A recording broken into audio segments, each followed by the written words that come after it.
Well, in this episode, Paul and Barnabas split up and they say bye-bye. And they're going to double their impact in ministry. Bye, bye, bye, bye, bye, bye. We're about ready to split up. He's Chris, I'm Jeff, and we're the Bible guys.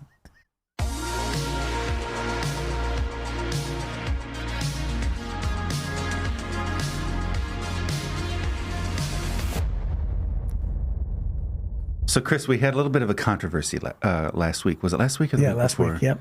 Yeah, you made the horrific disclosure,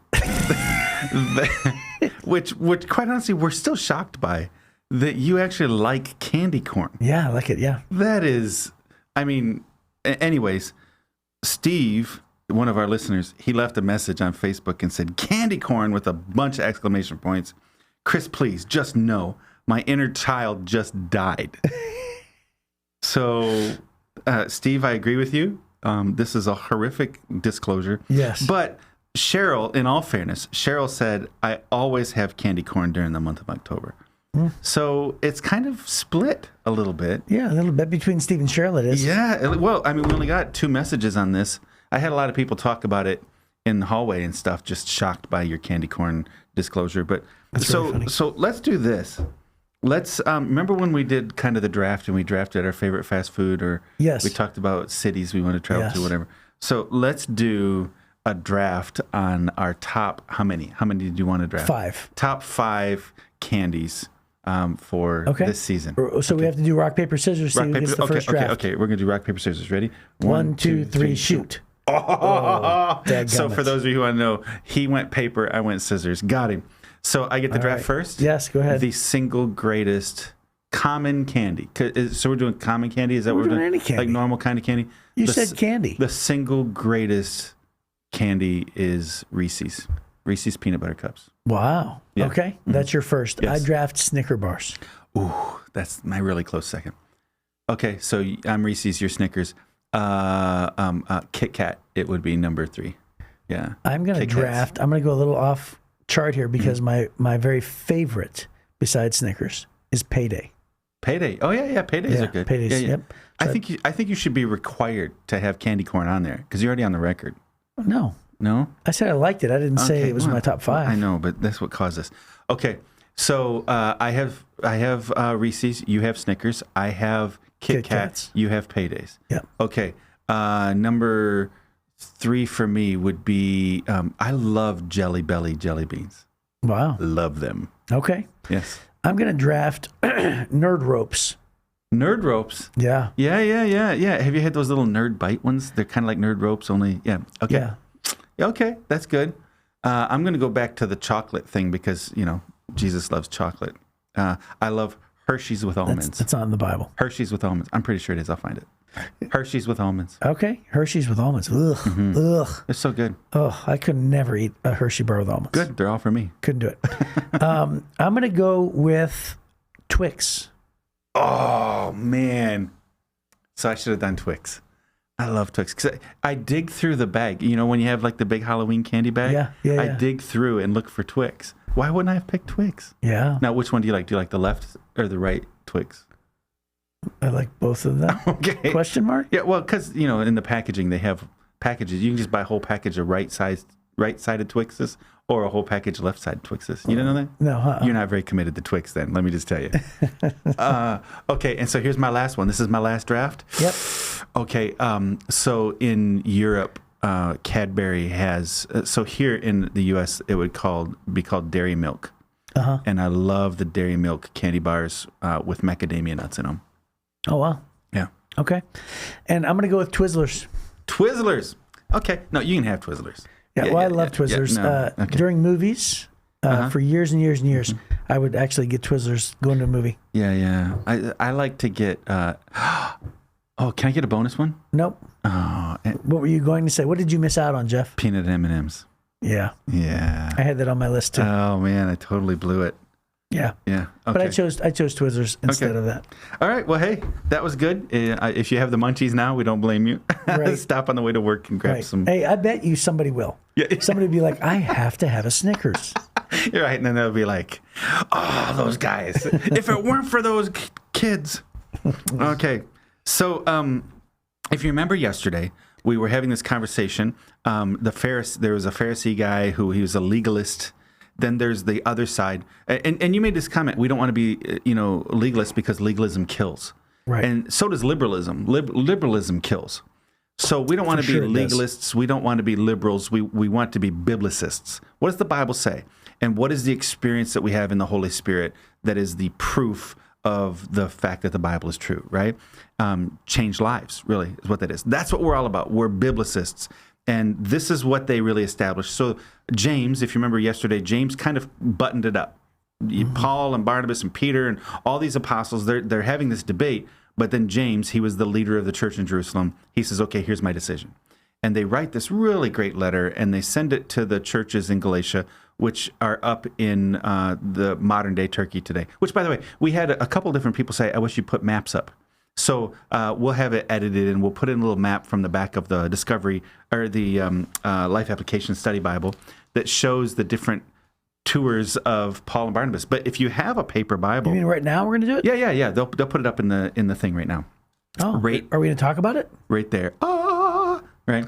Wow. So that people can see it. But if you ever get a hold of a Life Application Study Bible, in the back there's maps that show the journeys of Jesus. They show the journeys of Paul. They show how the journey around Jerusalem in the week that Jesus died. They show all of the stuff of the movements of Abraham and David. They're really cool. If you're a map kind of person, they're in the back of those kind of study Bibles. So, anyways, they send this letter back to Galatia.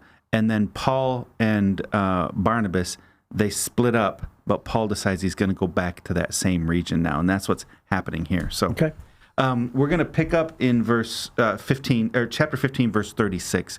It says, after some time, Paul said to Barnabas, let's go back and visit each city where we previously preached the word of the Lord to see how the new believers are doing. And Barnabas agreed. He wanted to take along John Mark. But Paul disagreed strongly, since John Mark had deserted them in Pamphylia and had not continued with them in their work. Their disagreement was so sharp that they separated. Barnabas took John Mark with him, sailed for Cyprus, and Paul chose Silas, and as he left, the believers entrusted him to the Lord's gracious care. Then he traveled throughout Syria and Cilicia, strengthening the churches there. Paul went first to Derbe and then to Lystra, where there was a young disciple named Timothy. Timothy becomes a very important player here shortly. His mother was a Jewish believer, but his father was a Greek.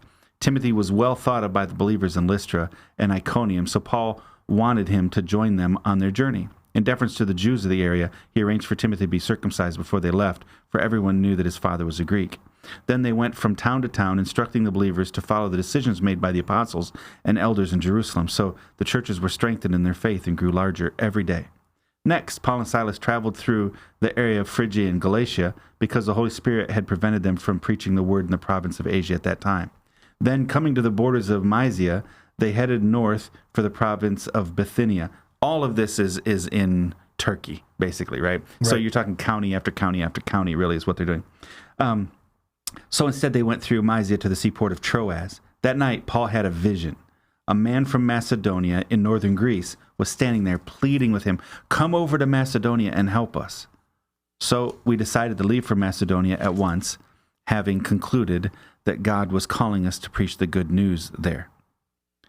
We boarded a boat at Troas and sailed straight across to the island of Samothrace, and the next day we landed in Neapolis. From there we reached Philippi, a major city of that district of Macedonia and a Roman colony, and we stayed there several days. On the Sabbath, we went a little way outside the city to a riverbank where we thought people would be meeting for prayer, and we sat down to speak with some women who had gathered there. One of them was Lydia from Thyatira, a merchant of expensive purple cloth who worshipped God. As she listened to us, the Lord opened her heart, and she accepted what Paul was saying. She was baptized along with other members of her household, and she asked us to be her guests. If you agree that I'm a true believer in the Lord, she said, come and stay at my home. And she urged us until we all agreed.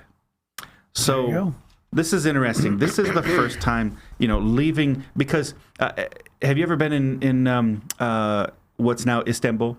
No. Okay, so Constantinople. Istanbul there's a river that goes from the Black Sea and cuts through the city of Istanbul, sits on both sides of the river. But when you cross that river, one side is Asia, the other side is Europe.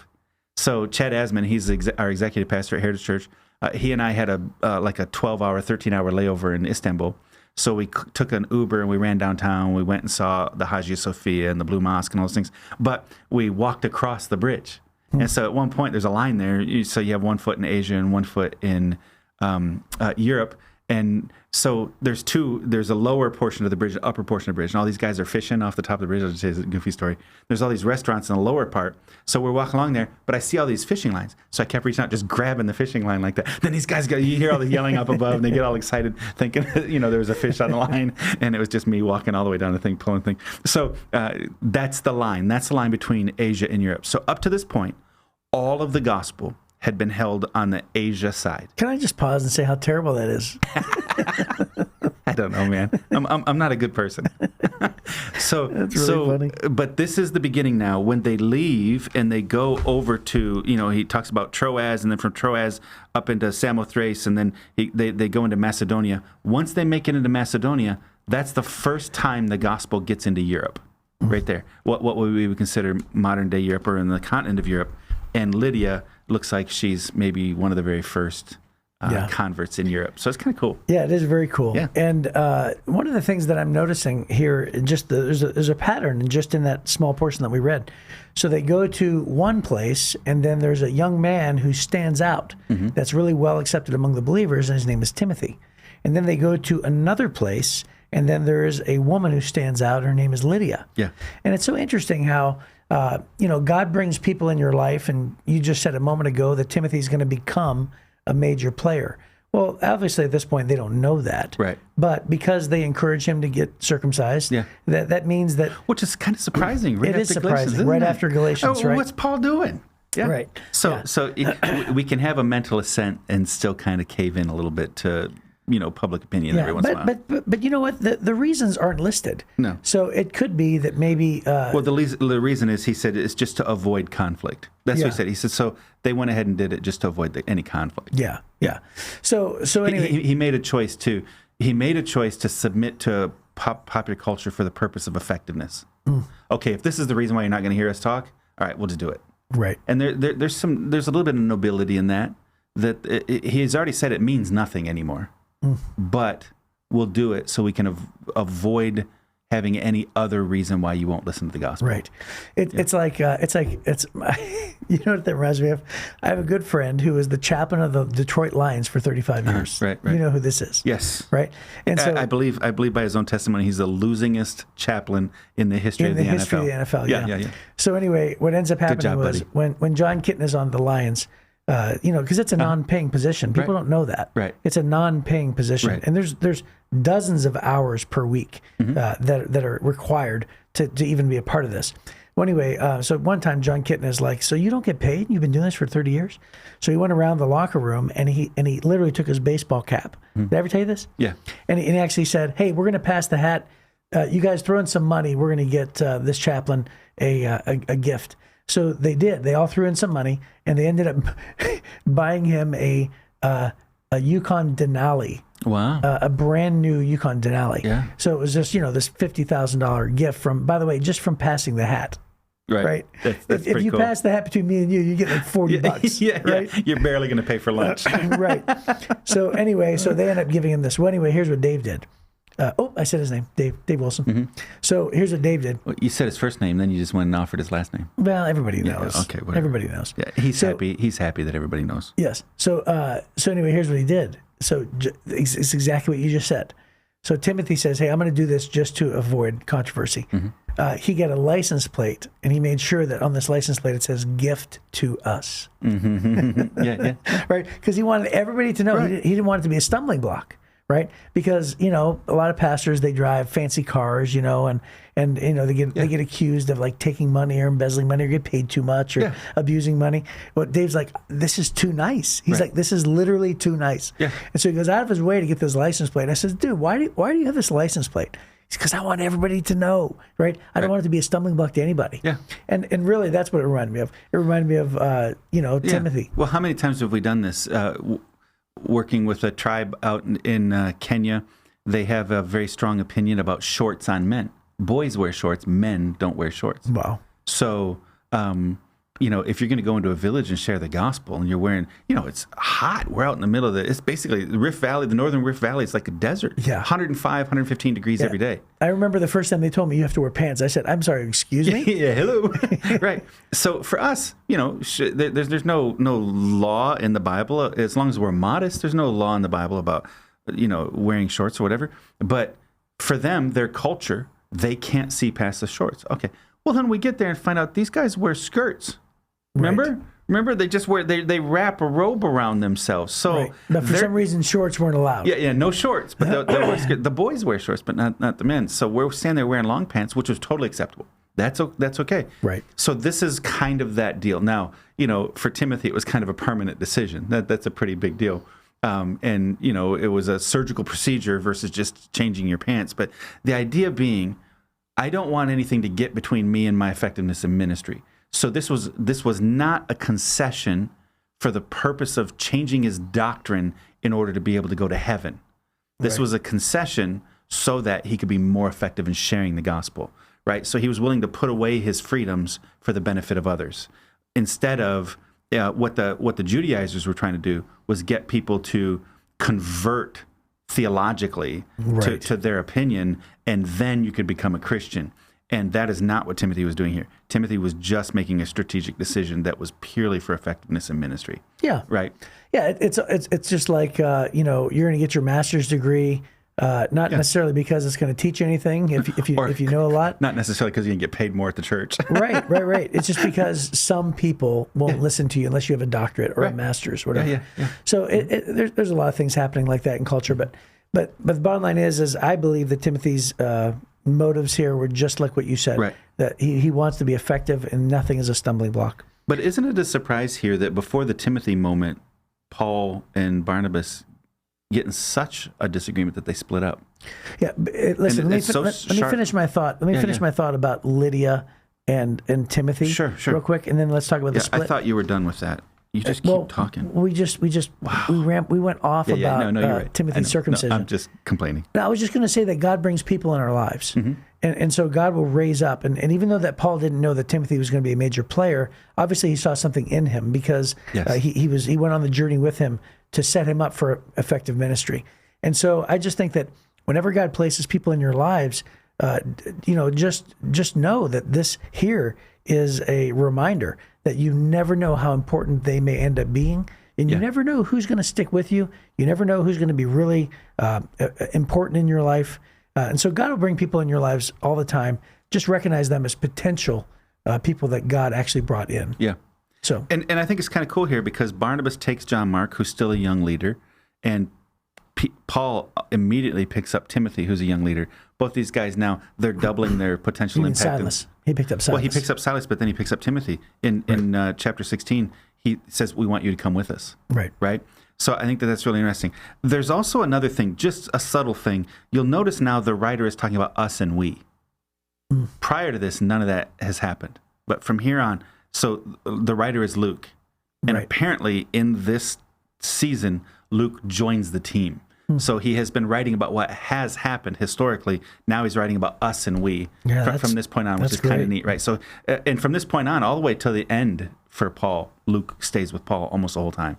There's a time when Paul says, everybody else has left me, only Luke is with me, right? Yes, so all these things. So Luke now, you'll notice the rest of the writing is us and we rather than they. Yeah, I don't think I ever caught that before. That's really interesting. So, us and we. So you have the John Mark thing. Yeah. So you have John Mark, who apparently, when they were in Pamphylia the first time on the first trip several years ago, he leaves them for whatever reason. Doesn't say why, but Paul feels like he was abandoned by him, like he was a quitter. And I think this was Paul's issue. Paul was stoned almost to death. Paul was beaten. He was arrested. Paul is a pretty rugged guy. And I think he's looking at John Mark going, he's too weak. I don't want him with me. Yeah. And Barnabas is like, but there's so much potential.